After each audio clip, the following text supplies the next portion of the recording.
Hello दोस्तों, आज फिर हम एक नया कहानी लेके आइल बानी। अगर अच्छा लागे रउरा लोग के तो एकरा के लाइक और सब्सक्राइब करब और अधिक से अधिक शेयर भी कर दे। नया घर में शिफ्ट होके के बाद पड़ोसी से हम कहनी कि भाई साहेब रउरा अखबार केकरा से लिही ना, कल हमरो खातिर कह दे। पड़ोसी तुरंत जवाब देलन कि अरे गुप्ता जी, एक 11-12 साल के लइका बा, उहे सवेरे सवेरे अखबार दे जाला। हम तो सवेरे ना उठ पाई ना, रउरा खुदे कह देब, बगल के चाय वाला से भी कह देब तो बात बन जाई। दरअसल चाय के तलब के साथ हमरा अखबार पढ़े के भी तलब रहे। चाय के चुस्की के साथ अखबार पढ़े के मजा कुछ खास बा। पहिले मोटका मोटका अक्षरिया सलेक्शन कर ली ना, ओकरा बाद फिर सारा अखबार पढ़ी ना। हमार मेहरानू ए खातिर बड़ा खरी खोटी सुनावे लागली कि सवेरे सवेरे अखबार लेके बैठ जाला, तारा तो कुछ कामे नइखे।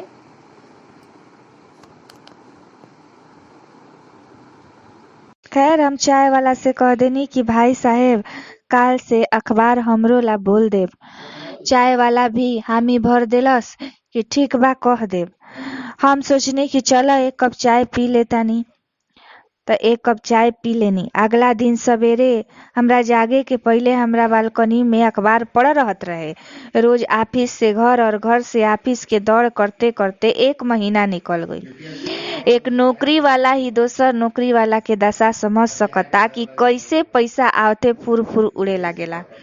महीना के पहला रविवार यानी आराम के पहला दिन। मगर शादी के बाद तो एह दिन भी चावल आटा जोड़े पड़त रहे। हमार श्रीमती जी के एतवार के दिन सब कमुए याद पड़े लागत रहे कि हई ले आवे के बा, हऊ लागे ले आवे के बा। कितना बार कहनी कि अरे भगवान, एतवारों के दिन कम से कम 7 बजे तक सुते द, त उत्तर में कहत रही कि हमरा खातिर तो कोनो एतवार नहीं है, कहियो हमरो के आराम द, तब न समझब कि आज एतवार ह। हम तो कहियो आराम ना करी ना, एतवार होके चाहे सोमवार। यद्यपि कि जहिया से ऑनलाइन ई आजकल आ गइल बड़ुए ऑनलाइन खाना मंगावे वाला, जहिया से शुरू भइल बा तहिया से कभी तरकारी तो कभी नान तो कभी केक, कुछ ना कुछ मंगावते रहली। मोहतरमा के रोज दोपहर से 1 बजे से 3 बजे तक सूते के आदत रहे। ऐसे 11 बजे रात में सुतत रही या 5 से 6 बजे उठ जात रही। पता ना के उनका के कह देले रहे कि 6 घंटा ही नींद पर्याप्त बा, लेकिन खाली हमरा खातिर। शुरुआत में तो बड़ी हमरा खीस बरत रहे, यही से दोपहर के नींद में उनका के डिस्टर्ब करत के बाद उनकरे डायलॉग बोल देत रही। मगर रउरा लोग तो जानी ना कि मेहरानू मेहरानुए के साथ देवेली, यानी सरस्वती माता उनका जीभ पर सवार रहत रही और हम बेचारा चुप हो जात रही। बात तो एतवार हमारा जहन्नुम ही बन गई रहे। फिर मैडम के मूड 2-4 दिन ऑफिस गईला के बादे सुधरत रहे। शुरुआत में तो 1-2 दिन मैटनी शो देखावे के बहाने नींद खराब करे के सोचले रही, मगर मोहतरमा ओइजो जाके सूत के हमार टिकट खराब कर देली। तर्क करत रही कि बचपन में हम मॉर्निंग शिफ्ट में पढ़ल बानी, तो खा के 2 बजे सूते के आदत बा, काहे कि रात में पढ़े के रहत रहे। हम छेड़े के उद्देश्य से बोलनी कि अब कौन सा पढ़ाई करलू कि 2 बजे से 4 बजे तक कुंभकर्ण बन के सुतलू। एक बार इहे टोन में आपन छोटा साला और सलहज के सामने कह देनी कि मोहतरमा हमर सारा पन्ना खोले लगली कि हम रात में तिरछा सुती ना, तो हमरा सुते के ढंग नहीं खे, तो हम खराटा ऐसन भयानक मारी ना कि जैसे सैकड़ों झिंगुर कमरा में बंद बड़ुए। साज तो ई रहे कि मोहतरमा के भी तेज आवाज में खराटा होत रहे, मगर हम अपन रूम के बाद दूसरा से ना कहत रही। अब तक खराटा हमार जीवन संगीत बन गई रहे। खैर साला सलहज के सामने मोहतरमा हमार खराटा और हाथ पैर फेंक के सूते वाला आरोप लगैली। एह पर अपन भाभी से कहली कि उर्मिला तू रात के देखी ह कि कैसे तेज आवाज क के सुतेलन और टेढ़ मेढ़ सुतेलन। एह पर हम सलह से कह उठनी कि भाभी जी, रउरा के आज त हमरा साथे सुते के ऑफर आइल बा। ई बात सुन के हम दोनों लोग हंसे लगनी जा आ एही में उनकर बात गुम हो गई। अब श्रीमती जी के हृदय से कृतज्ञ बानी कि बेडरूम के एगो बात तू केकरो से शेयर क देले रही। एगो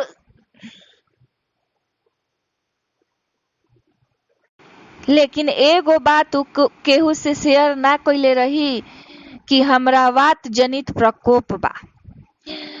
सरल शब्द में कही त हमरा गैस बहुते बनला, जेकरा के निकाले खातिर हम दफ्तर में अपन कुर्सी से उठकर कम से कम मैनेजर के कमरा तक जात रही। बैंक के कैशियर होखे में बड़ा झमेला बा।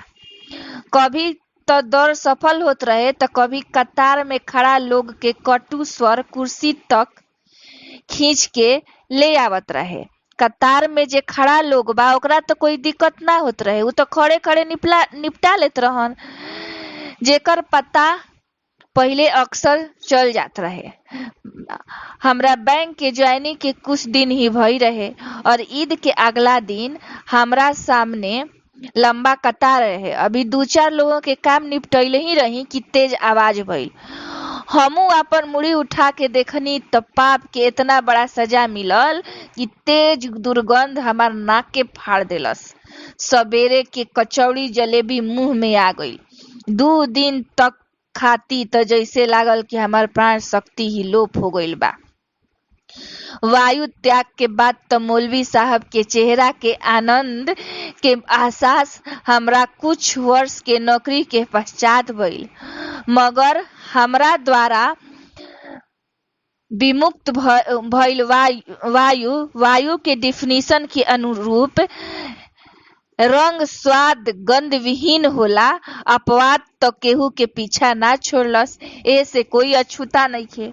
एक सीनियर हमरा के तरीका समझैलन कि 15 मिनट में ग्राहक के चेक लेके ओकरा के वेरीफाई करे के बहाने अकाउंटेंट या मैनेजर साहब के कमरा में जा। बैंक के भीड़ में आवाज भी दब जाई या तारा दबाव भी आसानी से रिलीज हो जाई। पत्नी के संग के असर ई भइल कि एक रहस्य हम सबके सामने खोल देनी। नाही तो छात्र जीवन में हमू बैंकर्स के निखटू ही समझत रही। ई तो बैंकर बन के ही पता चलल कि ऊपर और नीचे दोनों जगह से काम के प्रेशर होला। एक प्रेशर उठे से रिलीज होला तो दूसर प्रेशर बैठे से। अब तो फील्ड ऑफिसर हो गईनी, ऐसे बोलेरो के दरवाजा के ऊपर लागल हैंडल के पकड़ के तिरछा हो चलल गाड़ी में प्रेशर निकाले के तरीका सीख लेनी। ड्राइवर के पता ना चले, ऐसे गाड़ी में भजन लगवा दी ना। नया मकान में शिफ्ट होखल 1 महीना हो गई रहे। इतवार के सवेरे सवेरे बेल के आवाज सुन के हमनी के जगनी जा त मोहतरमा धोती बांध के दरवाजा खोले के कहली। ऐसे तो हम देखी ना ठीक है, पर थोड़ा एलिट देखे खातिर हल्का पावर के चश्मा लगावतानी। दूर के दृष्टि थोड़ा कमजोर बा, मगर नजदीक के ठीक बा। ऐसे पेपर तो बिना चश्मे के पढ़ ली ना। मोहतरमा ने इतना कटाक्ष कहली कि अब बाईफोकल चश्मा ही ले बानी। आपन आदत से लाचार चश्मा खाती हाथ आगे बढ़ाईनी तब मेहरानू भनभनाते कहली कि लौक जाई कि के ह। हवाई चप्पल के पैर में फंसाते धोती के लुंगी के तरह खोस के हम दरवाजा खोलनी तो एक 11-12 साल के लड़का खड़ा रहे।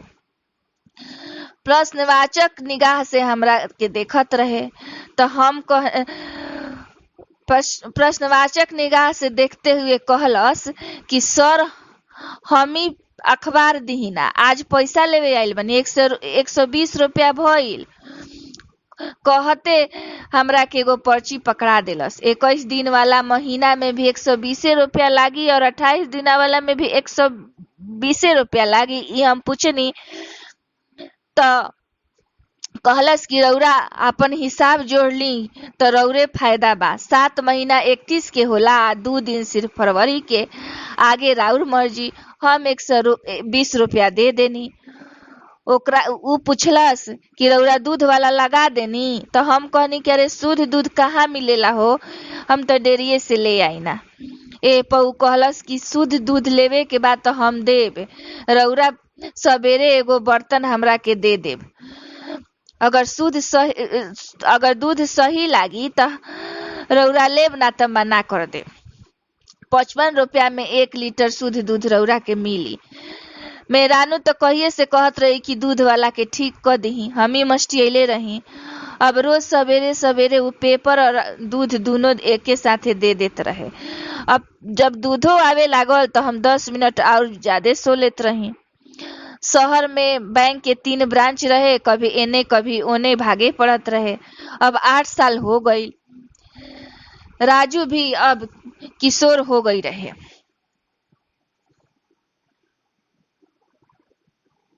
सुबह में उस साइकिल के बजाय पैदल ही अखबार देवे आवत रहे। आज उ पैसा लेवे आइल तो खबर सुनैलस कि हमार मिलिट्री में चयन हो गइल बा, अगला महीना से अखबार कोई और दे जाई और दूध भी पहुंचा दी। देखते देखते 1 महीना बीत गईल और एक नया लड़का हमरा सामने अखबार लेके खड़ा भइल।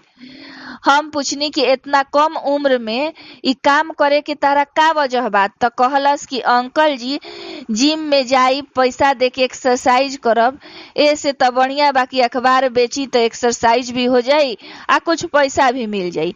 राजू भैया भी तो पेपरे देत रहन। उ यही कमाई से यही उम्र में घर चलावत रहन, जबकि उ पोस्ट पर दूसरा के बाछी लेके ग्राहक बना के दूध बेचत रहन ताकि दूध के ग्राहक भी बना रहे या कुछ पैसा भी मिल जाए। फिर देखते देखते उनका पास 4 गाय भी हो गईल और उनका नौकरी भी मिल गईल। वो अखबार वाला 12 साल के बच्चा राजू के तस्वीर हमरा सामने तैरे लागल कि कितना कॉन्फिडेंस के साथ शुद्ध दूध देवे के वादा कैलस, जबकि ओकरा पास ओह वक्त आपन गाय भी ना रहे। कच्ची उम्र में इतना शानदार मार्केटिंग स्ट्रेटजी के बारे में शायद परिस्थिति ने ही ओकरा के सिखा देलस। तो दोस्तों, आज हम कहानी के जे खत्म करतानी। कल फिर एक नया कहानी के साथ हाजिर होखम। तब तक के लिए